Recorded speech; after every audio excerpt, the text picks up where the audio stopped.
Good day guys, and welcome back ulit dito sa ating channel na House Doctor Tutorial. Ayan, isang mabilis na video lang guys, yung paano mag-wiring tong APC sa ating water pump. Itong wire na to sa ilalim, papunta siya sa ating water pump. Ayan.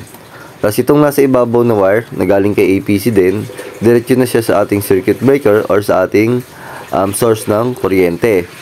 Paglalagay ng wire nito guys dito, tatlong wire lang siya, isang blue, brown, tsaka yellow na may stripe na green. Yun yung ground natin. Yan, dito lang natin siya ilalagay sa ating water pump.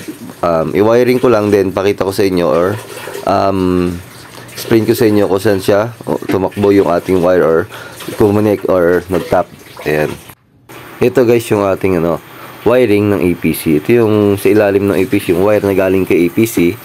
Yan, itong yellow na may stripe na green sa body ng water pump. Then yung brown, yan, dito sa isang terminal na konektado din si capacitor natin. Yan.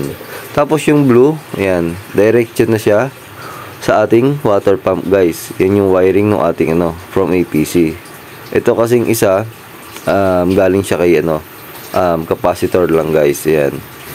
Then, dito naman sa kabila, nasa ibabaw na wire na galing kay APC. Tatlo din yan, isang blue, brown, tsaka yellow na may stripe na green. Yan. Kukonek lang natin yan kahit line to line or line to neutral yung connection natin. Same lang din yan guys, kukonek lang natin. Basta itong yellow na may stripe na green is ground guys. Yun lang yung hindi natin kukonek sa current. Basta yan naka-ground guys kasi napaka-importante ng body ground. Ito, try na natin. On natin yung water pump. Ayan, dapat i-off ni APC yung ating water pump kasi naka-off pa yung gate valve natin o yung source ng tubig natin.